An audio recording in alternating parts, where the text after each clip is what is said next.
All right, well, we're back another Saturday. Good morning. This is Robert Bryant. We got Julius Hall. Good morning, Julius. Good afternoon. Good afternoon.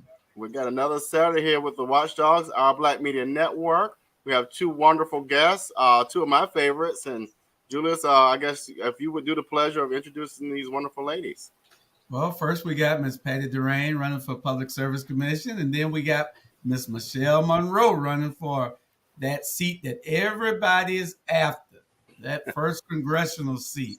We want to thank you, ladies, for being with us today because we know that it's only 9 days or so before the election, 10 days, and you all are out doing all the things. I can see, Michelle, you're out there somewhere. Um, on the road. So we just want you, the people's our viewers, to see what you all what y'all platforms are, and to get a perspective of why you all are running from your mouths, not ours. Right. So So just a if conversation, and Robert to take it over. Not really, but if we could, what we kind of do, if we should be expecting more panelists. As we add more panelists, we'll be mindful of time. But right now, you all have all the time in the world to tell us about yourselves and your platform. Both of you all have appeared before on this show, but I'm delighted that you're back to offer more information. But again, if we could briefly know who you are, what you're running for, and your platform, and we'll give you a good piece of time to start with that, and then we'll dive a little deeper and some questions that maybe we didn't cover in your first appearance. If we could start with you, Michelle. Thank you for having me on the show. It's very important to get out and about. And as I am out and about already, and I'm down here at Forsyth Park in Savannah, Georgia, getting ready to go to the pro-abortion rally, and that's near and dear to my heart. So I'm Dr. Michelle Munroe, and I'm running for the 1st Congressional District. Now, I am a nurse midwife, and so I have fought since the beginning, from day one, for reproductive freedom. It has been one of my main platform items, but also for Black maternal mortality, because in the state we are 49 out of 50 states, and infant mortality in Chatham County alone, we get an F for infant mortality. But overall, the state of Georgia, we went up just slightly this past year, so we get a D-. But historically, we've been an F. And so I met Buddy Carter. I said, hey, use me. I'm a midwife. I can help. Let's make it better. And he said, that's not my problem. That's a state issue. And I disagree. As a congressperson, you are supposed to represent the people. And so I felt very passionate about stepping into this race.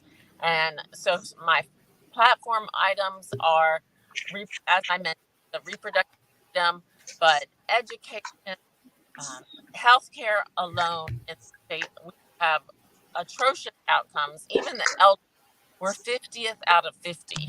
We got to make changes in Georgia, and we need the right person in office to do that. Education system, we only require children to go to school from age 6 to 16. So kindergarten is not required, and we have a lottery system, and that only benefits the rich people because they can pay for their spot in the lottery, or there's definitely disenfranchisement going on, and we need to fix that too. And I believe in early childhood education, starting at 3 years old. Let's get them in at 3 days a week, then 4 days a week at 4 years old, and then kindergarten mandatory. It would help that progression. It helps socialization. It helps set kids up for success with an amazing foundation. And then being military officer, I believe in setting those transitions in life. So high school transition, college transition, military transition, even retiree transition.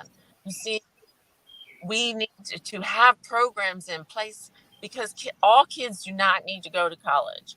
My daughter alone went to Auburn, and she thought she wanted to be a physician. She has a 4-year degree, and she's now going back to school again because she decided she doesn't want to be a physician.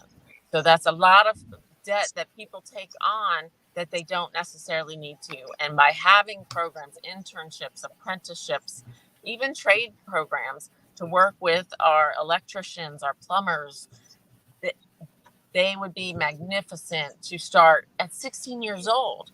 I have a son-in-law whose father owns a plumbing company and a cousin who owns a plumbing company, and you can work for them at 16. Their insurance would cover you. So imagine if we set up programs like this for the summer where kids were learning how to be a plumber at 16 years old. So I get very passionate about this. I get very excited, but I want to share one last thing, and that's, my competitors have taken a lot of my talking points that I have done and used them their own. So I can tell you that I'm leading the way in this district, and that I would recommend that you vote for somebody who's authentic and you can trust. Thank you very much. Well, thank you. Chandra, if you could pop back in, I think two of my favorites, and that's because they're running for office that is very dear to me, and that's the Public Service Commission. We have the opportunity to not only change the narrative, but to elect two women, which I think is even more powerful, to the Public Service Commission. And so, Patty, if you would, to share your information with us today. Absolutely. So my name is Patty Durand, and I'm running for Georgia Public Service Commissioner District 2. But I want to make sure all your viewers know that the districts don't matter, that they can vote for any public service commissioner. So when my colleague Chandra Farley joins this program, she's also running for public service commissioner, but she's not my competitor. She's running for a different seat, and you can vote for both of us. So I'm running for the PSC because I have a long background in energy, exceeding 12 years, maybe 15, depending on what counts. And so I've been watching the PSC for about 10 years at least. And I've seen a lot of very poor decision making. The current commissioners are all Republicans. Until recently, they were all white male conservatives, and they have been a disaster for the state of Georgia. Their values center on being business friendly. Instead of protecting the public interest, their votes and their record shows that they care most of all that Georgia Power has record profits, extremely high profits relative to other utilities in the rest of the country, which is completely inappropriate for any state, but especially for Georgia. We're not a wealthy state. We're not a heavily populated state. Our utilities should not be among the most wealthiest utilities in the country. And the decisions at the PSC have actually harmed people, which I can document. But just for the purposes of this interview, I will share with your audience that Georgia Power disconnects over 12,000 people every single month from power. And just think about that, because that means not only do they lose their lights and air conditioning and cooking if they have an electric oven, but they also lose their phone because they can't charge their battery. They lose their food because their refrigerator spoils and all their freezer items spoil. They lose Wi-Fi, so they cannot apply for unemployment benefits or look for work. And we assume that they need to do both if they're not able to pay their bill. And it's a catastrophe.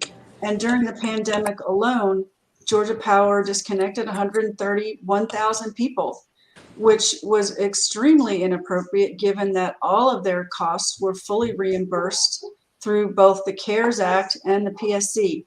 And there's just so much wrong that goes on down there. We have the 8th highest electric bills in the nation. We should be in the 20s at the highest. And that's not counting natural gas. If you add in natural gas bills, then we rise to the 4th highest bills in the nation. And then we have Plant Vogtle, which is a scandal. I like to call it, I like to give people the analogy of the Titanic steaming toward an iceberg in the middle of the night. Plant Vogtle is a slow motion disaster that is coming to hit Georgia's power bills in a catastrophic way. And if we're not number one in electric bills by the end of when Plant Vogtle's cost gets put into the rates, I don't know why not, because they will be very, very high. The costs for Plant Vogel are in the billions. The management and schedule has constantly been poor. The management's plans for the schedule have been wrong every single time. It doesn't matter when you look at the dates they've committed to, they've been wrong. And it doesn't matter what budget you look at for Plant Vogel costs, that's been wrong. And these are experts. So I find it hard to believe that they are just wrong over and over. I'm a little bit more suspicious that it is willful, that they are telling us things, they're lowballing costs and faking a deliverable schedule that they know they can't meet, because it's just hard for me to understand that they can be that wrong for 6 years in a row. And if you just look at some of the filings from the independent monitor that is looking at Plant Vogel's cost and schedule on behalf of the commission, not working for the commission and not working for Georgia Power, which is why he's called an independent monitor, and you look at his filings, they are very, very stark in their blaming and placing fault at the leadership of Southern Nuclear, which is running this project. And, you know, people that do filings for the commission are very professional, they're highly educated. But when you read his filing, you can see that he's throwing some serious punches in the way he words the performance of this project. So there's just issue after issue, whether it's high bills, whether it's Plant Vogel, whether it's renewable energy. Georgia has less than 10% of its generation mix. That's renewables, well below our peers in North and South Carolina and Florida, our peer southeastern states on rooftop solar. The amount of penetration we have is a fifth of theirs, and ours has stopped while theirs is continuing. So all of these issues have been frustrating me for a long time. And these are part of the reason why I'm running for Georgia Public Service Commission. And there's some more, but I'll stop here because we might get to more time for the main issues that caused me to actually leave my job and run. But that's just the overview I'd like to start with. Right. And so Chandra is the other PSC candidate, Public Service Commission candidate. And for the viewers who are watching, you will hear them talk about districts. We'll get a little bit to that later, but regardless of you hearing them talking about districts, it's like the governor's race. They will appear on every ballot in every county throughout the state of Georgia. So when you see Chandra and Patty, you vote for both of them because all of Georgia votes for them regardless of the district. So Chandra, if you would, please. Thanks so much, Robert and Julius. It's good to be with you all again today. I am in transit and working on some background noise, but good to be here with my colleague, Patty Durand. And we are ready to take back the Public Service Commission. The Public Service Commission has been all Republican-led almost since its inception. Particularly for the last 2 decades. They have done, never met a rate increase they didn't like, as Patty will say, but they've been consistently raising our rates. They've been consistently making decisions that harm the health of Georgians. We want to talk about coal ash and the environmental justice impacts of that, the impacts on our water, and protecting the utility monopoly at any cost, and that cost is falling to Georgians. Increasing rates, rising utility bills, just the rising cost of energy. These decisions that the commission is making every single day have an impact on our households, they have an impact on our incomes, and they have an impact on our future. And it is time that we have people on the commission who are ready to authentically consider the voice of Georgians, the people who are bearing the brunt of these impacts, the people who are feeling the very real impacts of commission decisions immediately in the short term. When the commission makes a decision to raise rates like they did in December 2019, people saw that on their bills in January. So these are things that are happening consistently, and it is time that we have some change on the commission, and I intend to be a part of that change. All right. Okay. Well, CEO Hall, Julius Hall, I'll defer to you. And guess we kick off with a few questions. Well, we got the Attorney General candidate Christian Y. Smith trying to connect. Also, I see, but I don't think his Right. devices have chimed in yet. I'll keep an eye on him, and we'll make sure we get him in when he's ready. Okay. So my thing is with the public service. Okay, there's Christian there. We'll go ahead and let Christian do what he do, and introduce yourself, Christian, and tell everybody who you are and why you're running.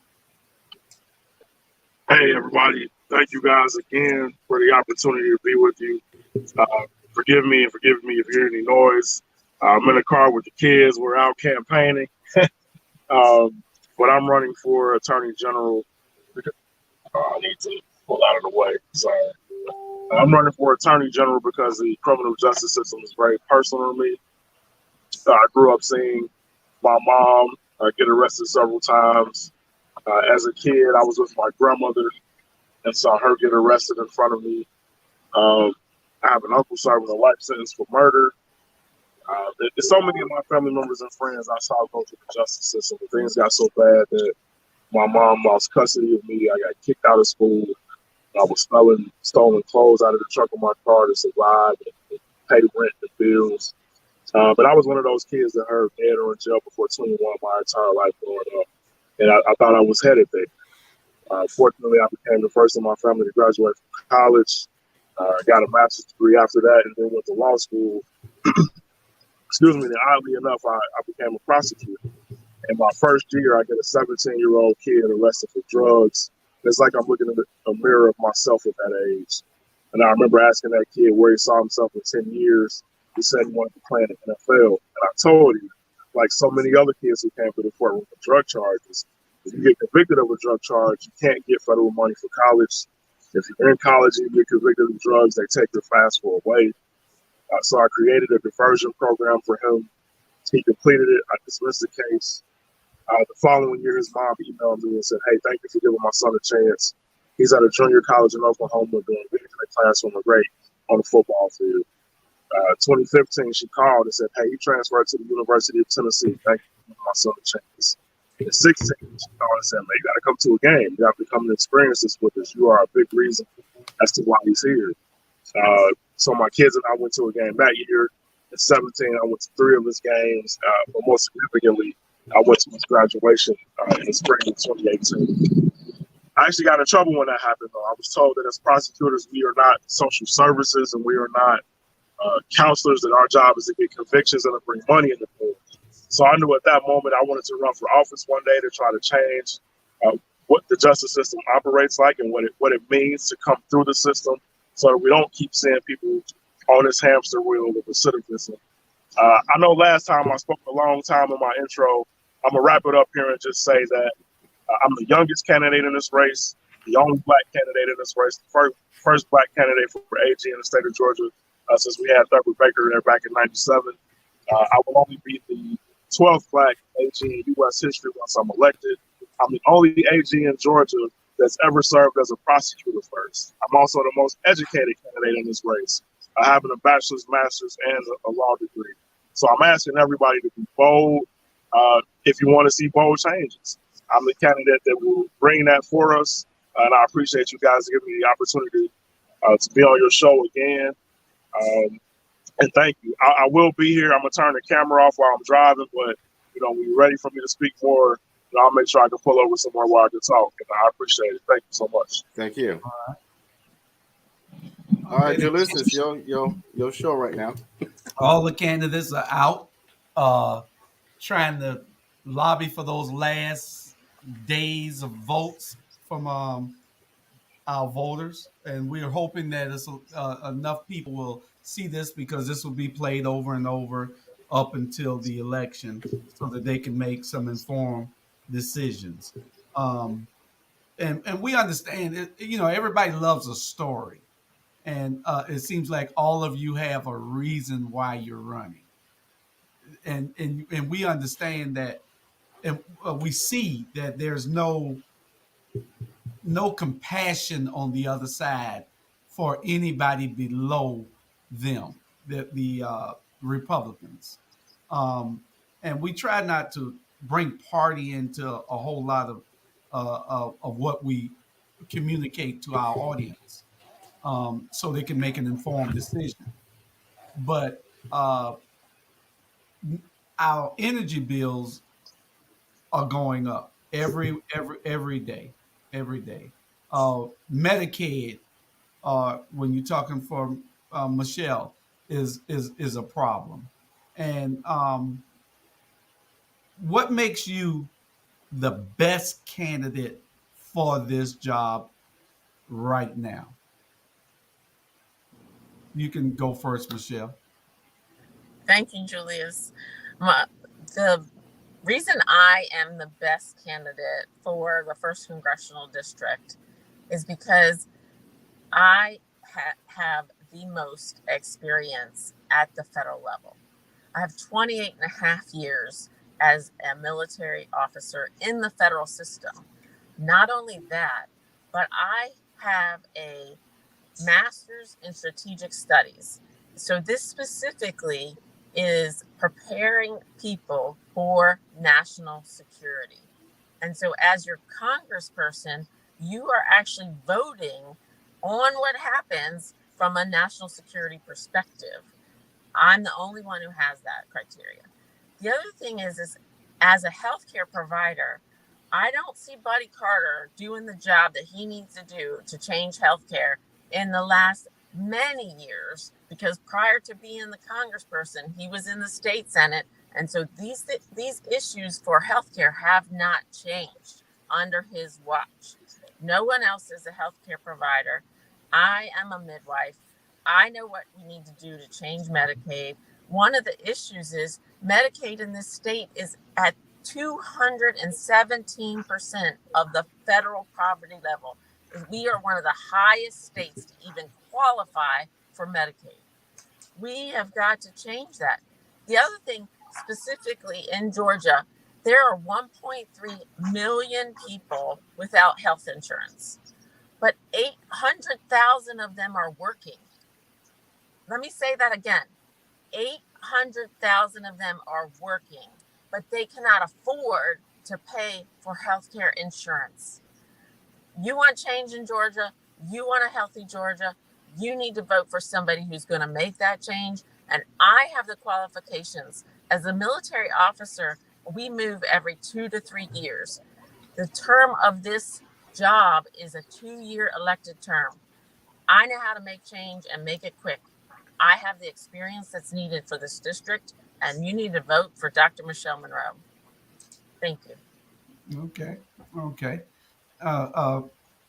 Sandra, since you up top there, you can go next and tell us why you're more fit than your Republican candidate opponent.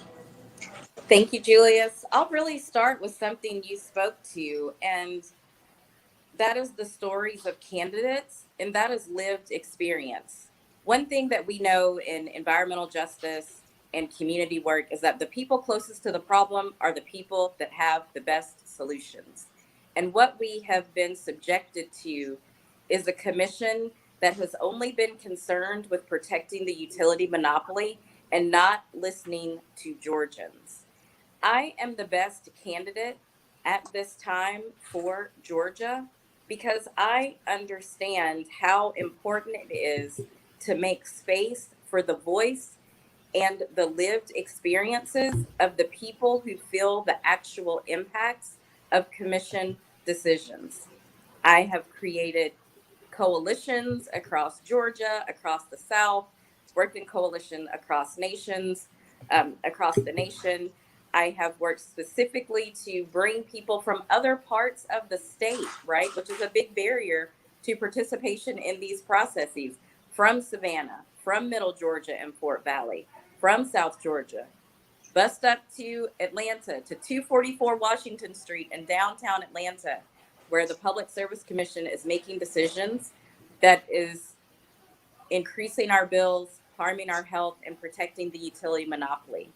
And so having someone like me on the commission will ensure that we are finally having a commission whose consideration for decisions and whose ultimate decisions are authentically considering and accounting for the very real material impacts of these decisions on Georgians, our homeowners, our renters, our small business owners.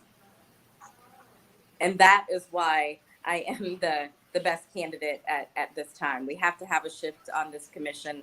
The energy system is changing. We are having a fundamental shift in this decision making and in this system, and it has to center the voice and the experiences of the people. All right, Patty, you're up next. Sure, right. So the incumbent in my case has been on the commission for 12 years.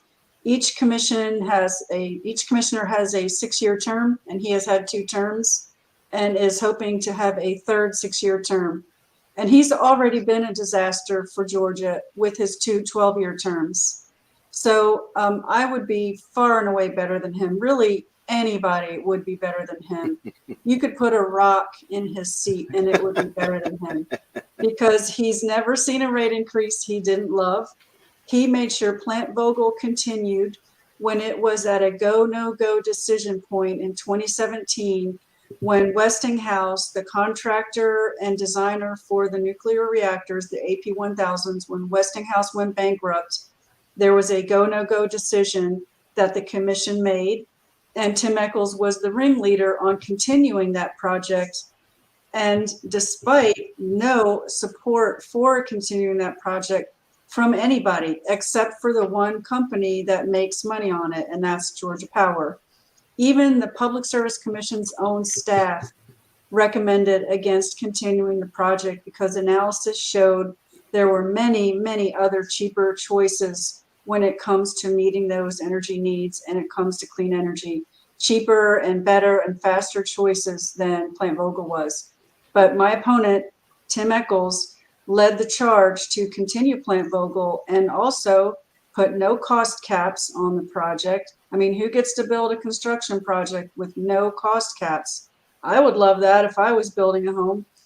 But he didn't put any cost caps on it, and he didn't put any consumer protections in the project. So that was the perfect time to negotiate with Georgia Power. Okay, if you want to continue this project, we're going to continue this project, but you have to be held to account for the budget that you're giving. If you're saying it's X billions and it exceeds X billions, then that's on you. Your shareholders pay it, you pay it out of your profits. At that point, they would have said yes, because to say no would have canceled that project. But he didn't say that. And so as a result, every day this project is late, it's a profit stream for Georgia Power. So lo and behold, we have the project years late, and there's so much profit going to Georgia Power. Here's one story that's hair-raising. At the end of 2019, there was the $2 billion rate case that Chandra mentioned. This followed the heels of the 2017 Plant Vogtle Go decision. The board of directors for Southern Company was so pleased with Georgia's Public Service Commission decisions and the quote unquote constructive relationship that they like to claim that they have, but actually just means rubber stamp.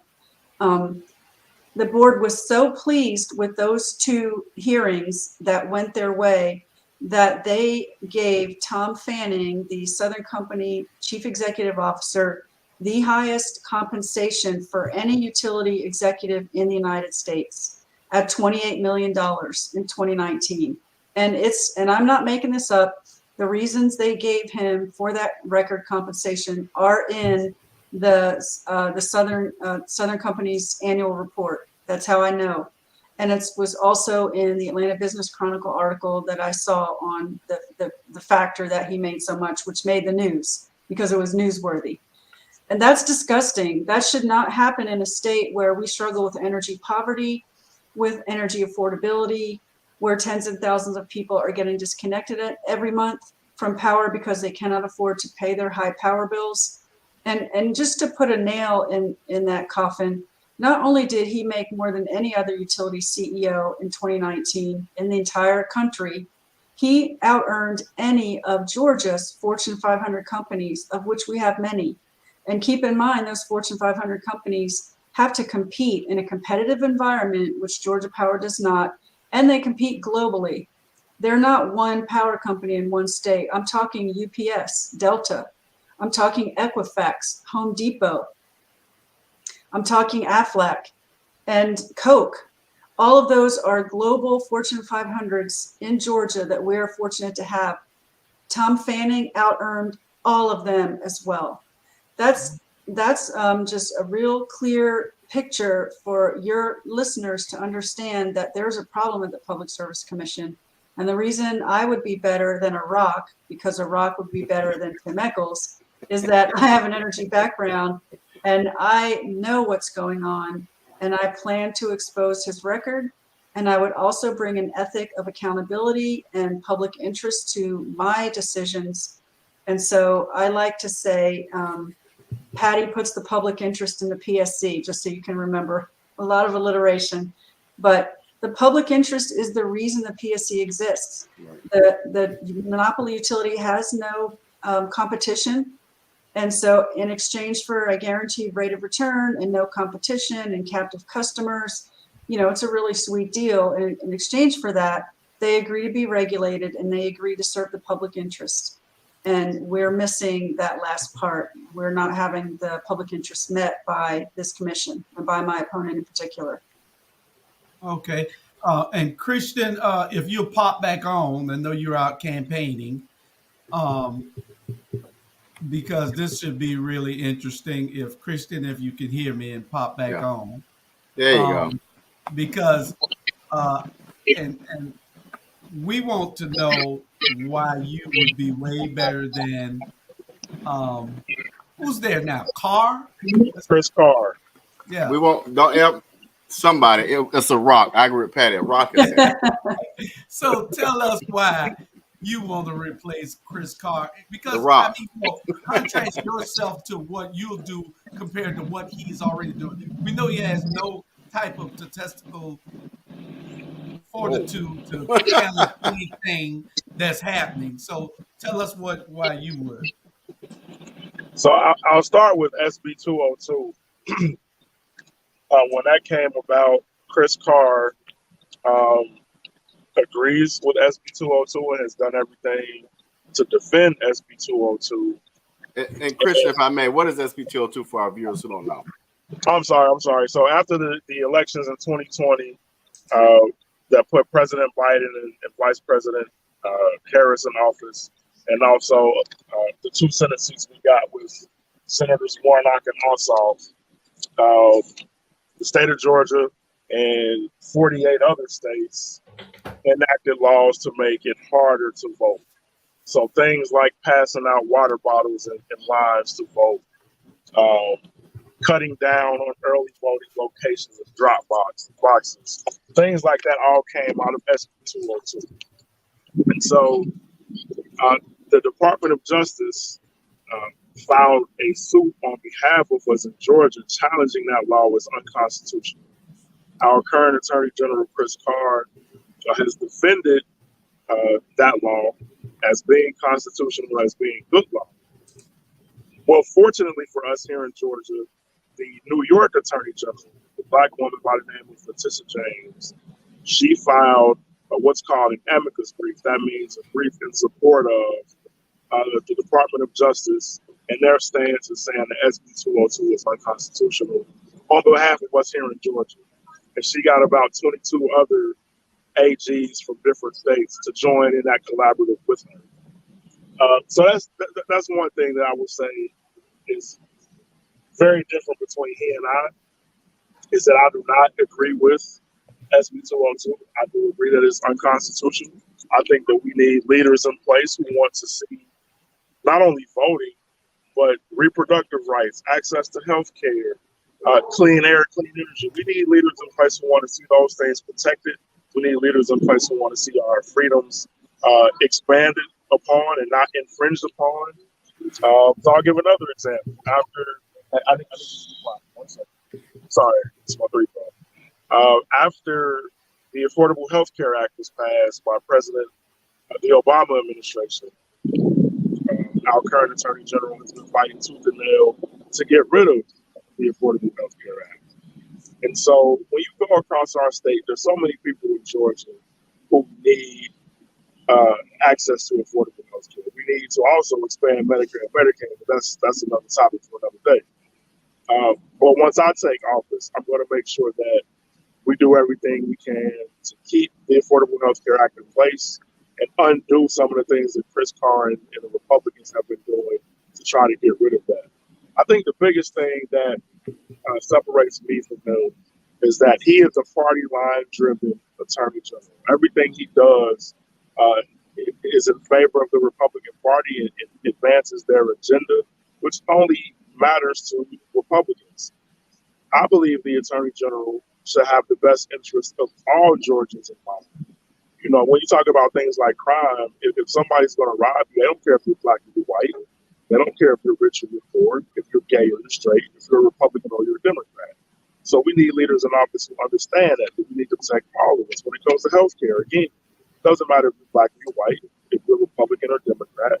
If you get sick, you want to know that you have the access to go get the treatment that you need. So our mentality and our approach is very, very different. He is someone who only cares about a small group or population in Georgia. I'm someone who cares about all of us. I want to see all of us thrive. You know, just like myself, I know everyone on this call, everyone listening, everyone throughout the state, if you have kids, if you have a family, you want them to be safe. If you have loved ones who need medical treatment, you want them to be able to get it. We are about to have an election on May 24th. You want to be able to go vote and not have to wait all day. You want to make sure that you are not left off of any poll, any registration polls when you go vote. So all the things that the Attorney General can do is what I want to bring to that office in a way that we've never seen before, where we value everybody in Georgia. No matter your zip code, no matter your background, no matter your race, your sexuality, your religion, or your income, is what I want to bring to the table. And that's what we have not seen from our current Attorney General, Chris Carr, but you will see that from the new Attorney General, Christian Watts. Thank you guys for that question. Okay. You know, I had a bunch of people text me after the show last week and said, make sure you get that guy back on. So I guess everybody has a story, like I was saying earlier, and your story resonates with a lot of people, especially people of our viewers.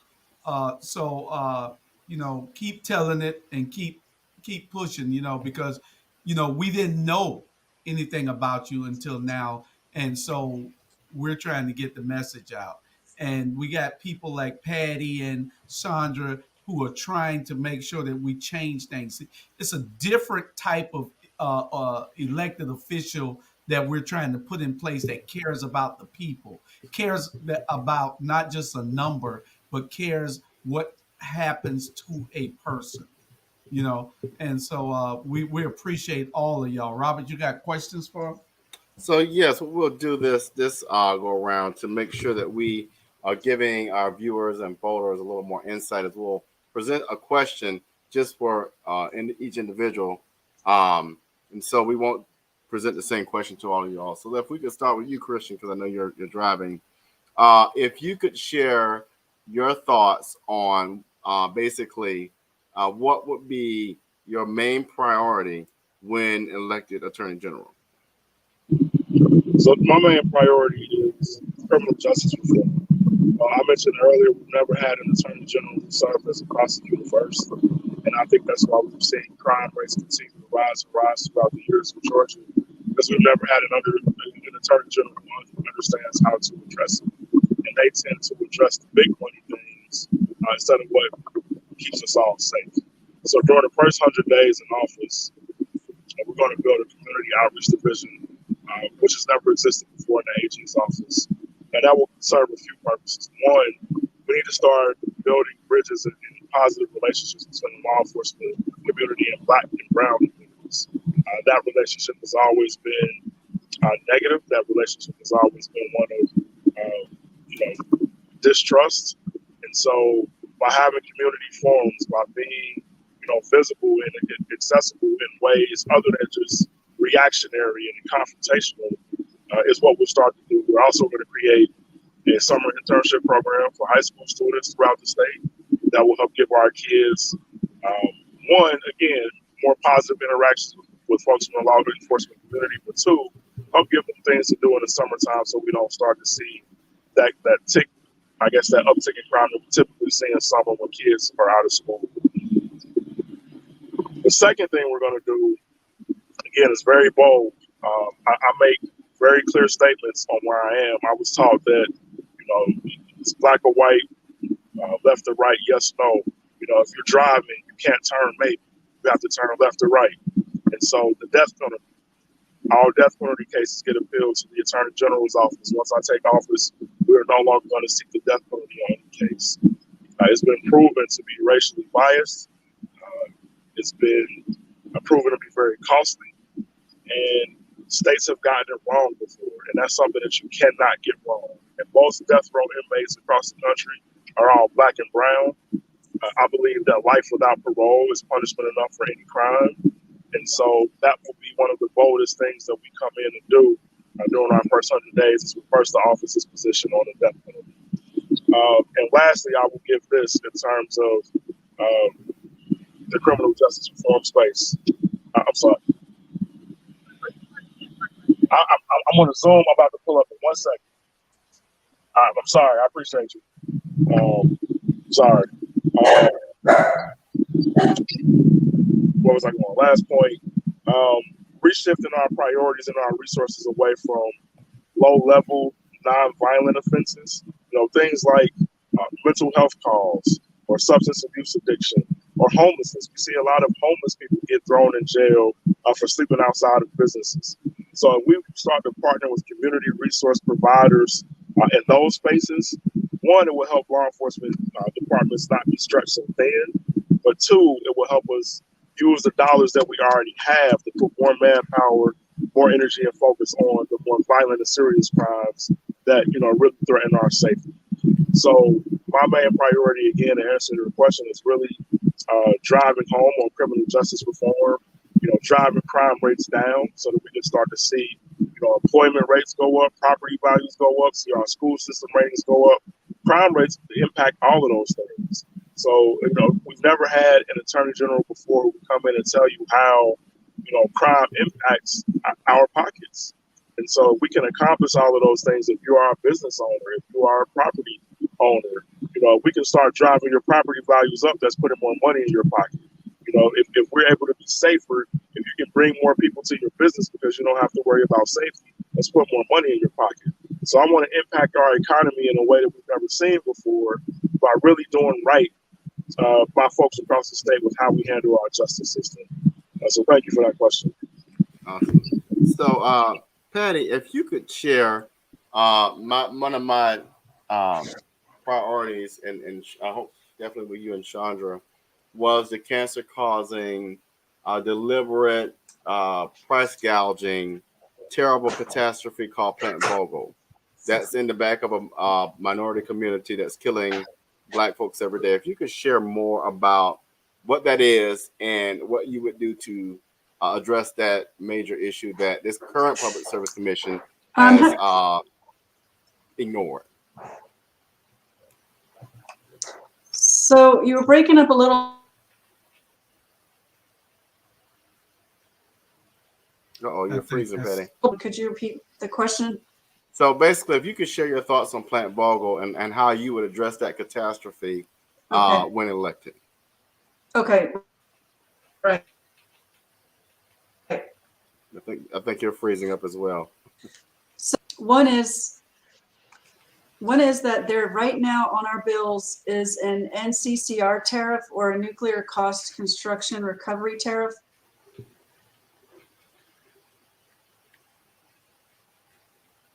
I think the first thing that needs to happen is to be, and we need to be. Am I still breaking up? Yes, if you have a Wi-Fi button, if you can, yeah.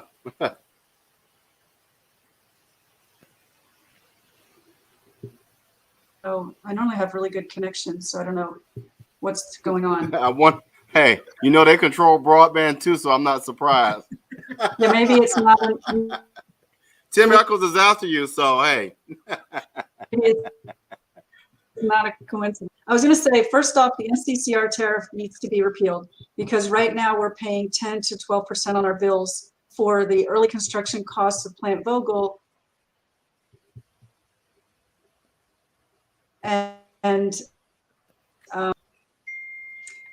second, how's the connection now? Okay, good, better. And second, the big thing comes in 2023 when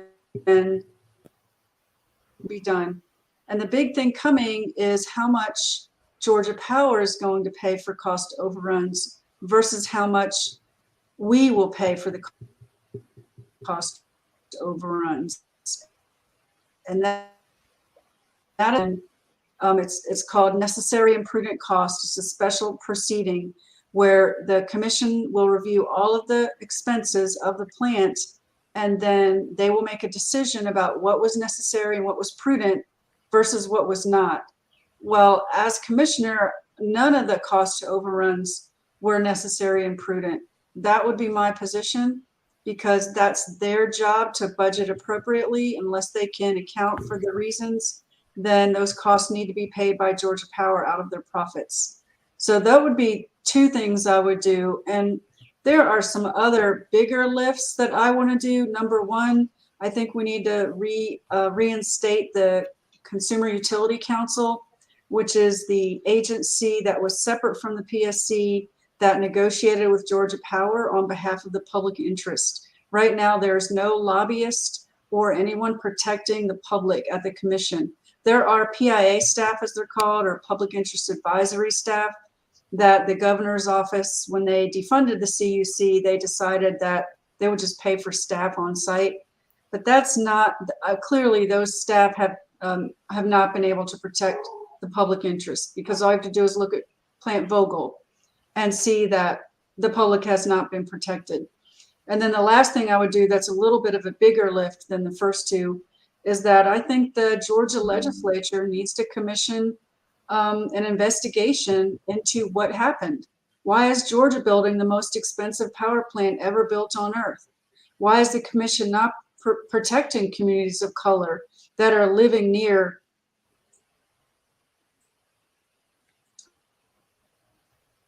that plant? The other testing violations, which we don't even know what some of the tests are done on site there because they're hidden. They're not on the EPD's website. There's no report that we can get. The state of Georgia stopped testing for Plant Vogel. For those of you that don't know, there are already 2 nuclear reactors there in Waynesboro, Georgia, that were built, I think in the 90s. I can't remember those years. I don't know if you remember, Robert, but a while ago. And so that testing was ongoing for a long time. It showed problems that were addressed. And then the state decided, oh, we're not going to do this testing anymore. And now there's testing done in South Carolina across the river, but none here. And we don't know. So those are the areas I would work with the state legislature on testing and an investigation. I would repeal the rider on our bills, and I would make sure the costs that exceed their budgets get paid by the shareholders and not the ratepayers, not us customers. There's a lot that can be done. Okay. All right, Julius, I guess we've heard from all the candidates. If you have any final questions or any thoughts, we can let them do their final pitch. I was muted. Well, I don't have any other questions. I just wanted to make sure that they, except for Christian, how many people are in that race with you, Christian? So in the primary, I have one opponent. So just myself and one other person.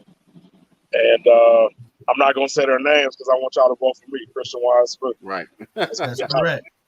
Mr. Hall, Dr. Bryant, I appreciate y'all for giving me this opportunity. To be on here for the second time now. Thank you guys for showing love and helping me try to get the word out. We have the opportunity right now to do something really, really significant in Georgia that hasn't been done. We've never had an attorney general like me. We've never seen the changes that we want to bring to the table. So thank you guys for trying to help you make it happen. I appreciate you. All right. All right. And wait a minute, before you leave, tell everybody how to get in touch with you. And Patty, you do the same after Christian. And then we know everybody is out campaigning and making and getting these last days in. So make sure you tell everybody how to contact you and vote for you.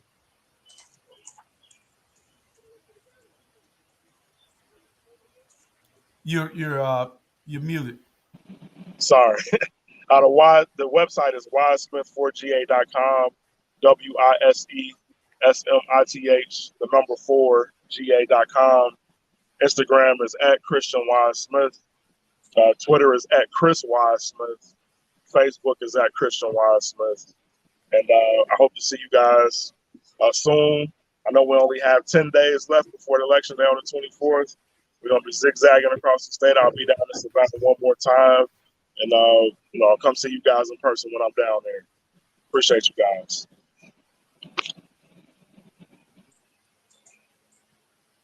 All right, Patty, if you would share the same information, and we appreciate you all for joining us today.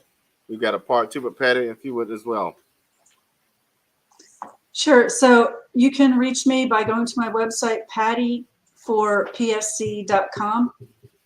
And I want to give your viewers a little mnemonic so they can help remember who to vote for when it comes to my race and Chandra's race.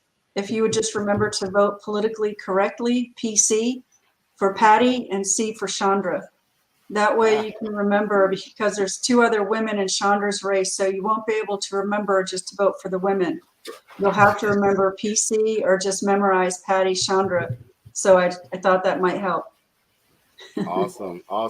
Well, thank you, Patty. We wish you the best of luck, and hopefully we will be seeing you more as we get to the finish line in November. Absolutely. When we have 2 Democratic elected public service commissioners. Yes, that would be very great. It would be very good for the people of Georgia. And right. just one more note, if people wonder, well, how will we get anything done if we're not the majority? In my case, my opponent is the ringleader, so defeating him would change everything in terms of dynamics at the commission. So, and in Chandra's case, she would replace a man who's basically a stooge.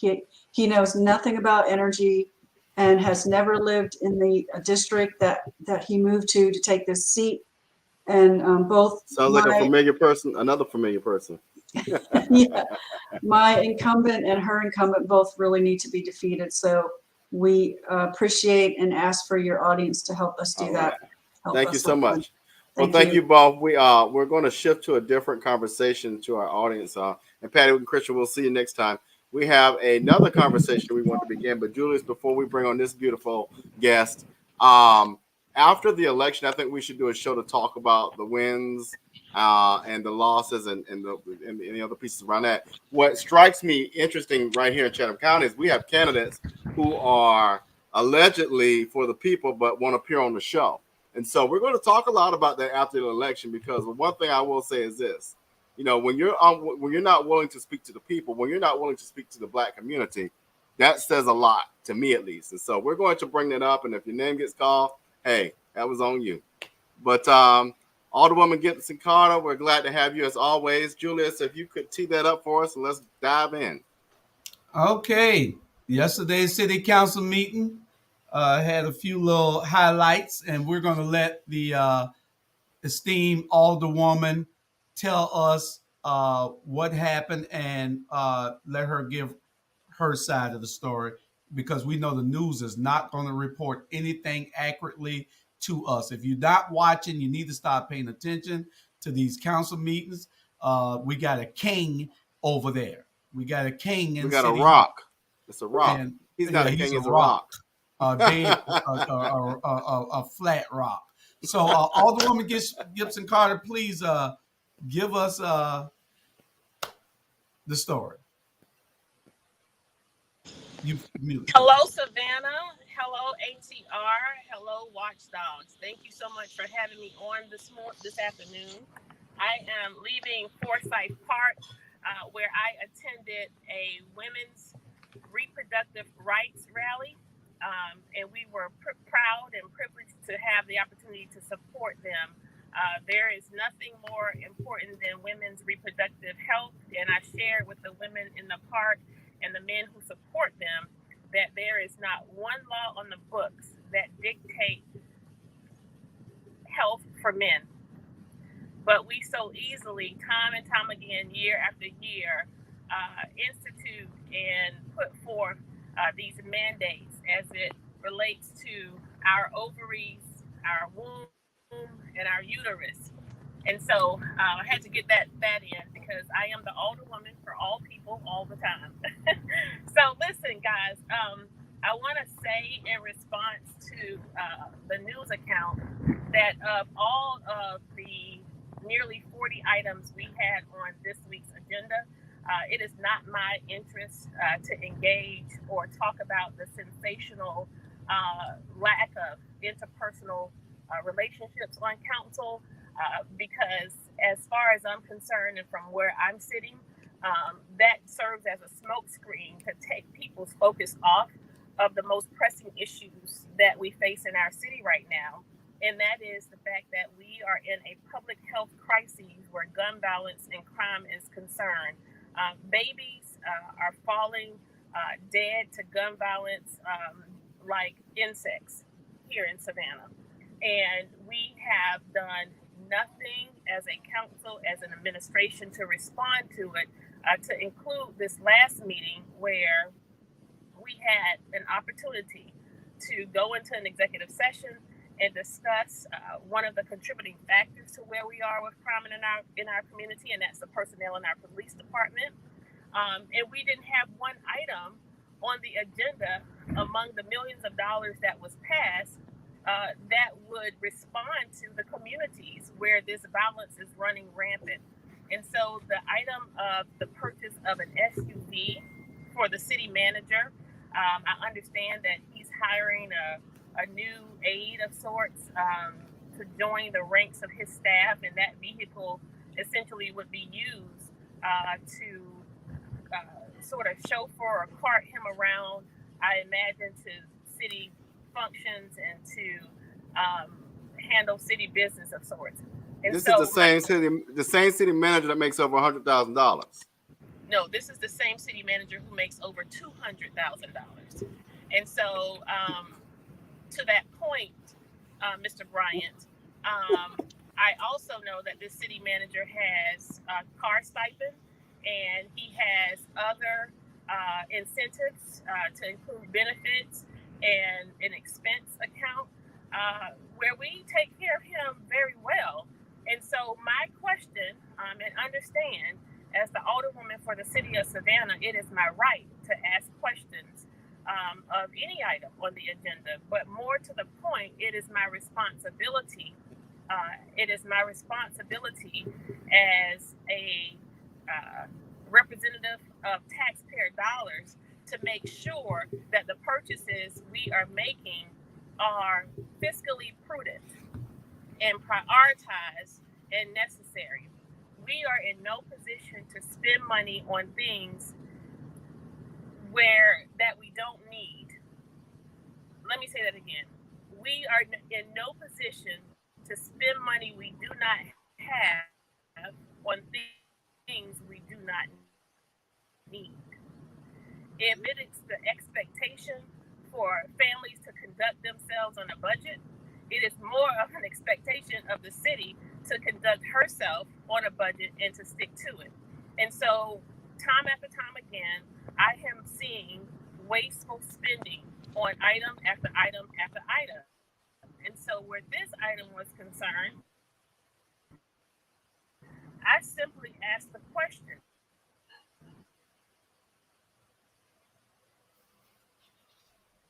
as a result of this vehicle purchase. Now, the other thing with the vehicle purchase, recognize that we, over the last 2 years, have purchased hundreds of fleets of vehicles. In addition, I would imagine that we have a surplus of vehicles within our inventory. But here on this agenda is an item for this brand new vehicle, and I simply wanted to know, was this consistent with the policy that the city of Savannah has that says if you have a city vehicle, you do not receive a city stipend? It's either or. If you are going to drive a city vehicle, you do not receive a city stipend. If you forego the city stipend, you can, in effect, have a city issued vehicle. And remind the people of what your salary is as a councilwoman. My salary is $25,000, but I signed up for it. I knew what my salary was. No, but I just want the people to see how foolish this how you're being disregarded. Well, and again, I don't want to make this about me. This is about right. But so what I want to add to this point is, I simply was asking the question to recognize: is it a policy or is it a practice? Because if we are going to go down the road of now making purchases on practice, we have a problem. But if he told me that this purchase was consistent with the policy, which is to forego the stipend if you have a city issued vehicle, and when he said no, that his stipend was not going to go away, so I'm familiar with the practice that the mayor recently engaged in, where he not only has his own personal vehicle where he receives a city stipend, but he also has a city vehicle that he uses with a personal driver who is actually a sworn police officer. Amidst us being 100 police officers down, the best use of that personnel, of that individual, our leadership and management and police chief sees, is to have him chauffeur the mayor around, as well as fetch his breakfast, lunch, and dinner. There is no other mayor in the history of mayors in Savannah who has utilized city resources to that extent. And so if these individuals will continue with these practices and these behaviors, there is nothing that would preclude me as a sitting alderperson, when the item is on the agenda, to ask legitimate questions. Furthermore, in my line of questioning, I was interrupted with a point of order. Robert's Rule of Order gives them that privilege. You can call point of order if a person who has the floor is expounding on something where it is not germane to the topic or the issue. Well, if a person calls point of order, the subsequent behavior or action should be to explain your point. What is your point? Why are you interrupting me? To this date, no one has acknowledged their point. I had 4 people almost in unison call point of order to my line of questioning of the city manager. I simply asked Mayor Johnson to have first Nick Palumbo explain his point. Nick Palumbo, Curtis Purdy, Linda Wilder Bryant, and Van Johnson refused to explain why they called point of order. He further went on to say he did not have to. I deferred to the clerk and the city manager, the clerk and the city attorney to weigh in on this issue, this matter. Mr. City Attorney, Mr. Clerk, what is your position? Please make a ruling on who has the floor right now. More conversation ensued. Curtis Purdy said something else to me, and I asked him what was his point. He responded and said his point or his problem was me. And that is the consistent theme.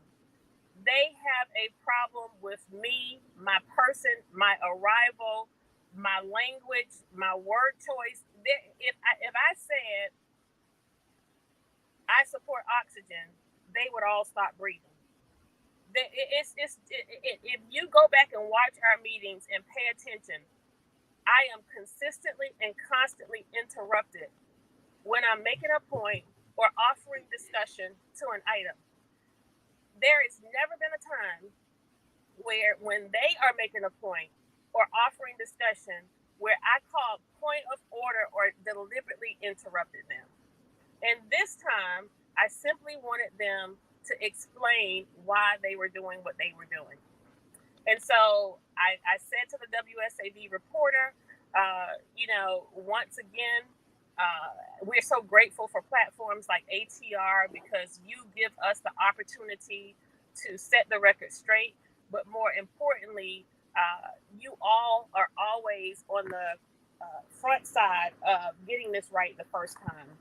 And in talking to this gentleman with WSAV, Mr. Chase, I can't think of his first name now, but I just simply said to him, sir,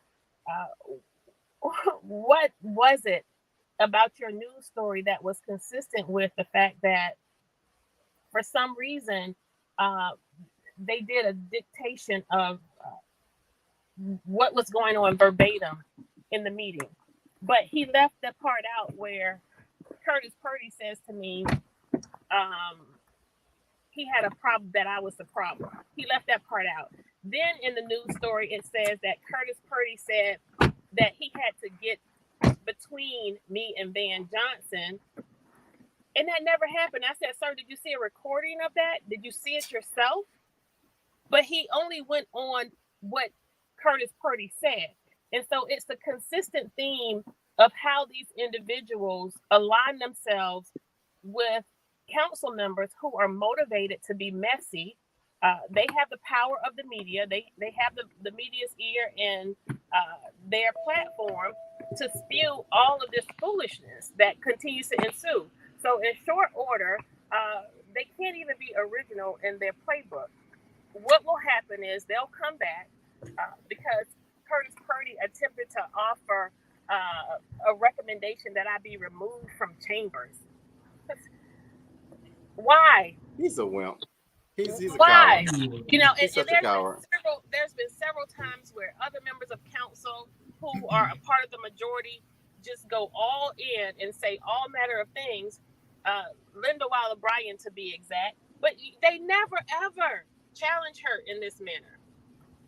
And so they'll come back with something. They have the majority of the vote on council. It's, I signed up for this job recognizing the likelihood that there would be public ridicule and harsh judgment, and that I would not be able to please everyone. But I did not imagine having to walk into the level of adolescent behavior that's just so minute, so destructive. And it just serves as just another one of those gaslighting pieces. Like, they use this as an opportunity to pass the last 4 items on the agenda that they knew people had questions and wouldn't vote for. But Van Johnson, being the master manipulator that he is, he was able to pass those items in full sweep. So I'll take it. I signed up for it. We'll take it. And if I may, Julius, I want the viewers to go, and I want you to ask your neighbors, what has this mayor done for your community lately? I want the people of the West Side, my people in District 5 in particular, and District 1, what has he done for your community lately? Since that mayor has been your alderman, District 1, what has he done for you? Your streets look the same. The trees are still overhung. Julius, you took a picture. Streets have trees overhung. Streets aren't paved. Houses dilapidated. But you know what he's going to do? He's going to let Kessler come sweep them right on up. So we got to change mayors. And I said it, I'm still Alicia's, because I am sick and tired of us not doing anything for us. And I'm not saying, like, people complain about Barack Obama. I'm not saying you got to do everything for our people. But we have systematically been driven away from our communities. Let's go back to Frogtown, 10 City. You hear Teray talk about it. You hear my own daddy talk about it. We've been driven out of our communities, and now they want to come take our communities, give them the Skag, give them the Kessler. I'm so frustrated that you have a majority on council, but you would rather bow down to the knee, put your knees on the ground for some green money to sell out your own people. That's the part I'm sick about. And to hear that you would then dog out your own sisters, our black sisters, makes you even worse of a coward. And he's just a rock to me. Julie, what's your thoughts? He's a rock, and we're axe, and sometimes that axe can bust that rock. Because what is going on in the papers, everybody are in this together. They're all in this together. You can see the news coverage. Anything that they're doing. Linda Wilder Bryant was giving away some socks, and they gave her all this press coverage. You see Buddy Carter now, every time there's an election, he's on TV every day. See, the media is complicit. What about Jay Jones thing? All this here. Got Jay up in there. We don't get anything. We don't get anything, any type of coverage. These ladies were there the other day at a rally for a 15-year-old getting shot. A baby. They never interviewed them. You know, they don't get any coverage because they don't want nobody to see them. They don't want anybody to hear them. So, you know, we have to be able to on this platform, we're going to tell the truth. We're going to tell those things that are a detriment to our community, and we're going to put them out front and show what needs to be done, because they're fighting on our behalf. You don't fight somebody who's fighting for you. You know, and I don't understand these bougie black people in Savannah. It ain't about bougie. It's about they getting their pockets lined. It's bottom line. A lot of them ain't getting their pockets lined. Bang in his pockets lined. Bang in his pockets lined. He the ringleader. And Palumbo and Shorty ain't got enough sense to do nothing to think beyond what they can see. Linda ain't got no sense, and Dietrich just sold out Yamacraw. So I said it. None of them got enough nuts to stand up other than these three. They got bigger nuts than Van. That is absolutely correct. I'm not going to sugarcoat it. Go back and see Jamal Bryant talked about sugarcoat stuff, and I know a lot of men, but I'm going to tell you something that burns me up. Excuse me, Alderwoman. What burns me up, and especially with Dietrich, you sat down and you lied to them damn people at Yamacraw. These people are low income, and then you're going to sit there and sit in Kessler's lap, and you think I'm okay with it? No, I don't even live in that community, but I can tell you this. People love to quote scripture, but the one thing I tell you, and I keep saying is the least of those. Serve the least of those. I may not be in that position, but I can tell you one thing. My daddy used to go to school with no shoes on. I'll never forget the stories he told me. So the moment you sell my people, at the moment we become enemies. Alderwoman. She come back here. But seriously, this is to participate in a system that systematically disenfranchises your people. It's just sick to me. It's a sickness. And I'm not going to sit here and sugarcoat it. Some people don't like the way words I use. That's not my problem. A moral medical center over there, go get you some mental health. I'm not going to sit here and sugarcoat it. Alderwoman. I'm sorry about that. No. I was a little bit tickled, Mr. Bryant. I just wanted to tell you that I have a peanut allergy. Hey. I just came from a rally talking about ovaries and uterus. Well, bigger ovaries and wombs. I thought I could add that. We can have a little humor here. Again, I get it, and one of the things I'm so proud of is this platform and having you all devote your time and resources for no personal gain and no reason of your own. I know you use so much of your own resources to keep this going, but for me, I want people to know that it doesn't feel as bad as it looks. I have folks all the time calling me, asking me, am I okay, offering sentiments with regard to how I'm being treated on council, what's fair and unfair. Just know that I signed up for this. I appreciate those sentiments. It's certainly encouraging as you live in a world of judgment and ridicule, sometimes unfair. I want us to keep our focus on the main thing. And the main thing, the main point, and I said this to the journalist who I had to call on his unbalanced and unfair reporting. First, you release a news story and you include everyone but the person who is the subject of the news story, me. and the reporters in their news report and say she did not respond for comment. Well, you called my office phone 5 minutes before 5 on a Friday. And there are people at that station who I know very well who have my personal phone number. And so if you really wanted to get me, you could have called my personal cell like almost everybody in Savannah does. And I'm not going to mention the opportunities via social media to connect with someone. So there was never an intent for me to offer or to refute what was reported. Secondly, I called him on, of all of the things on the agenda and of all of the items, the item in question actually was the lowest of them that I had an issue with and that I challenged. I first challenged the nearly $1 million contract modification request to the tune of nearly $870,000 for the Bryant Street beautification project. I also was going to question the loan to this quasi housing agency to the tune of over $500,000. And so again, I say to the journalist, why was it your interest to focus on the minutia?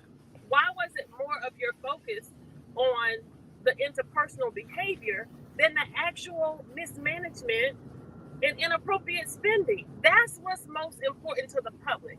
So again, these issues, when the media is simply providing cover for the establishment and not coverage of the issues, you do a disservice to this community, because now you handicap them and you put them at a disadvantage when it comes to holding their public officials accountable.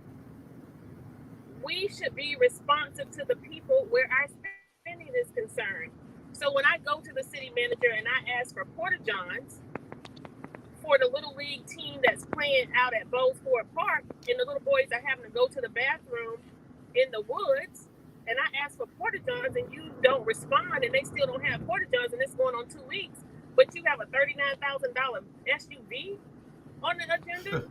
When I ask for proceeds to be dedicated to our LGBTQ community center because they were without a director during the competitive grant process, and they're now at a deficit where services are concerned, and you tell me that it wasn't budgeted for and you can't provide that allocation, but you have a $39,000 SUV that you don't need and that we didn't budget for?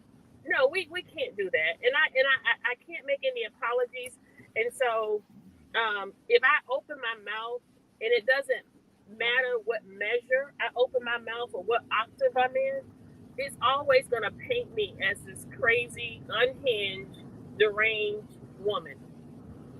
Well, and you don't have to apologize for that. Let me break something down. I was just thinking about when I was I had to take a moment to go help Dad, but I want us to go back to this same administrative police department, whatever we want to call it, where they're talking about an elderly man hung himself with a shoestring.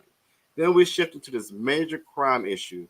Then you're telling me a young baby girl, a 15-year-old, is killed. And by the way, and this is allegedly, so there were some other factors involved with it. I won't say what those other factors are, but there is a consistent failure for our community to be regarded as important. And I am so up in roar because our community, our people continue to be lied to, continue to be disregarded, continue to be left out of the conversation with the resources, continue to be put on the menu and not at the table. And when you have three women who are just trying to raise a voice, trying to raise an issue, just to want to share an idea, they're silenced. It's a shame that more of us are not in uproar. And that's why I'm upset. It's sad to see that segregation has a different look. And for those who may not agree with me, that's fine, but that's the way I see it. And I think we got to do a better job. And to know that we have a majority, and our majority is still segregating and participating in that segregation and silencing people, is disappointing. Yes, it is. It really is. And, and it should rally the people to see what is happening there. We're going to be giving out the information. So all I can tell you is this. Stay tuned here, because we're going to give out the right information. We're not going to sugarcoat anything. We're not going to hide anything. There needs to be some type of fairness given allotted to these people who are fighting for the people. They're fighting for us every day, and then they're being shut down. So in the next few months, y'all will see us give it to you real. We're gonna keep it 100 here because we don't know any other way. If they weren't fighting, they wouldn't be on this platform. So one thing we do know, every day they go to work fighting. I know 4 people in this whole community that does that every day. 4 that I know every day when they elected officials, when they go to work, they go to work. And all 4 of them just happen to be women. And if I may, Julius, let me go back to the comment I made about what the salary of council. If you look at any city our size, right? Let me break this down. Give me a minute. To make $25,000 on council is ridiculous. Our council needs to be making $60,000 or more. When you got a city manager making a month $200,000 and get a car, I'm sorry. 2 cars. You lucky you getting that, because if I was sitting down there, you might be getting $50,000. But anyway, no, this council needs to be, every council member in the city of Savannah should be making $60,000 or more, and that's minimum. But you got a whole city manager making that kind of money, you should have told me, I would have applied. But in all seriousness, we've got to start looking at these people. This is our tax money. These are people that are supposed to be working on our behalf, our advocates, who are being silenced by people who have no clue what they're doing. Yeah, and not from here. And none of them from here. Not even from here. Yeah, the city manager, the city attorney, neither one of them from here. So, and the mayor, none of them from here. I ain't talking about the chief because I might get arrested. So and the chief. You keep going down the line. None of these people are from here. So they don't really care. Yeah, so Alderwoman, we appreciate you coming out and giving us your thoughts and setting the record straight, because in the next few months, we're going to be asking you to really tell us the direction of your platform, where you're going at with it, what you want to do, the changes you want to make, and how the people can help you and how they can get behind you. So be ready and be prepared for that, please, because I really want you to be there. Alvin, you're right. People that know me know, hey, I can turn on, I can turn off, but one thing you don't want to do is I'm an Aries, I'm a full-blooded Aries. Let that guide your thoughts some miles. So Alderwoman, any last thoughts? I just want to thank you all again for the platform and the opportunity to say it here first. You heard it here on ATR. It's not just about my side. I tell people oftentimes there are 3 sides to every story. Their side, your side, and somewhere in the middle, there's truth, right? And so we want you to know that I am always on the side of the people and flying as close to transparency, authenticity, and ethics as I can. It's what I've demonstrated for over 2 decades in my career in this city. And I did it with a stellar record of performance. And why people think that I decided to come to City Hall and lose my mind is beyond me. But I can't compete with the level of trickery and manipulation. I can't compete with the amount of ink and paper owned by Savannah Morning News, and I can't compete with the airways of TOC, SAV, JCL, and Fox. The only thing I can rely on is my decades of time and commitment to the community and to the people who would really drill down and just pay attention and not be led by the media with their one-sided biased reporting.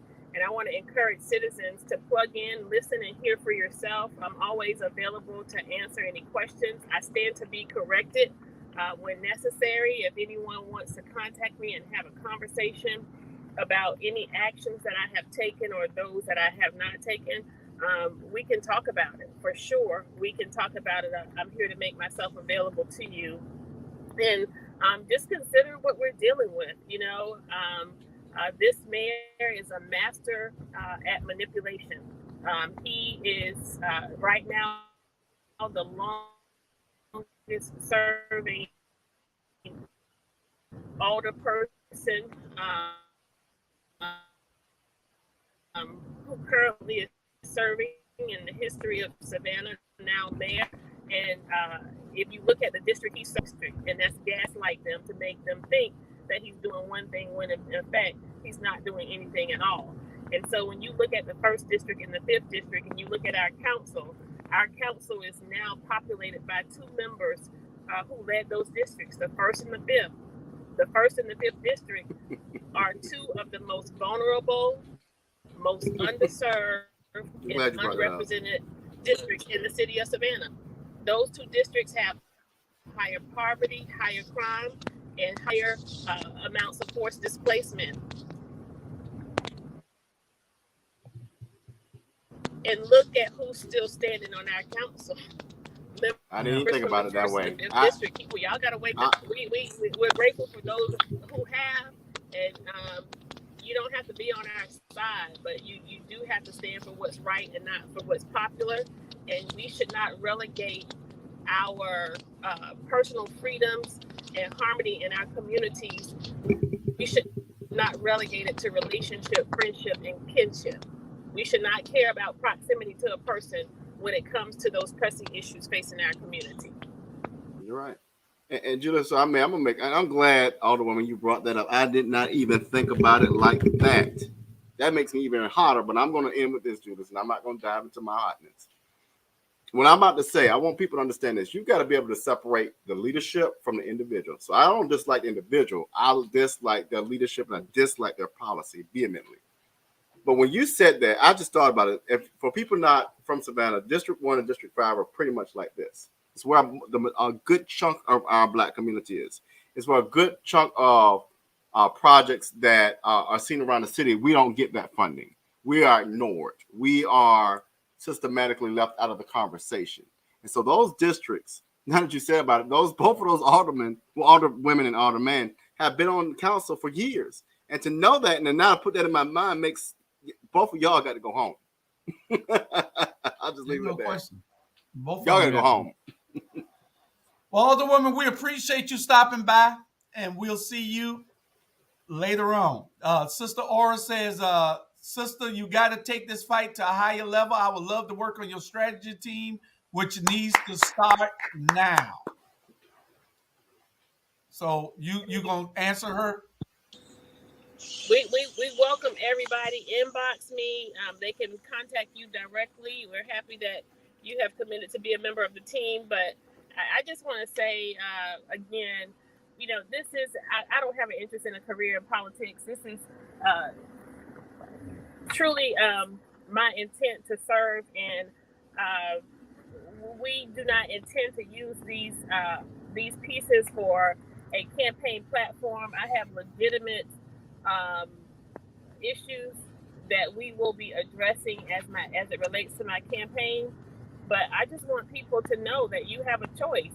We have an opportunity to change Savannah for the better, or we can just go down this road where in 2 to 5 years, if something does not change in this city, Savannah, as we know her, will be a person of the past.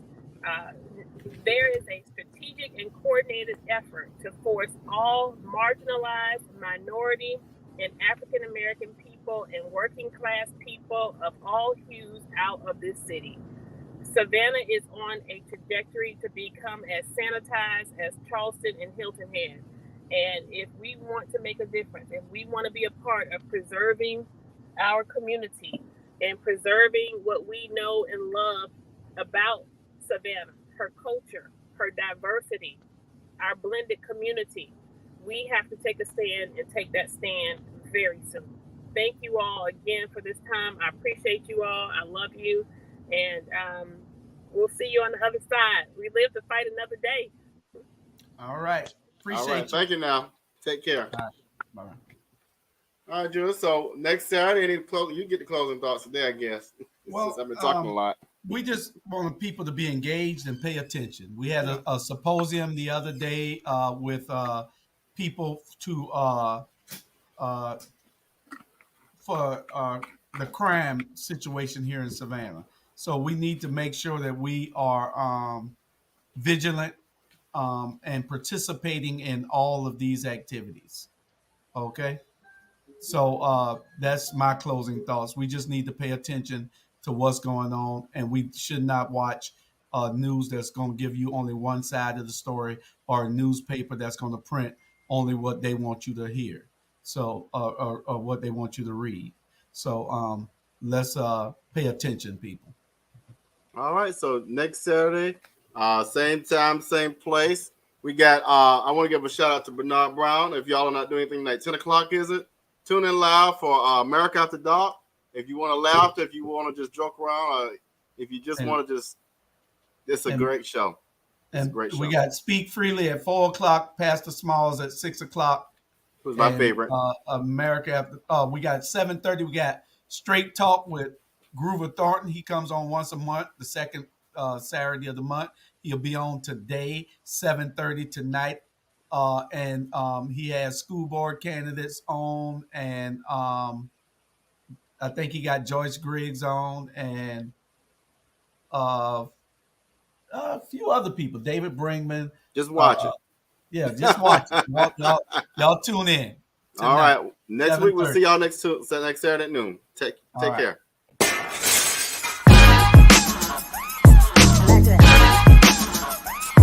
Like this.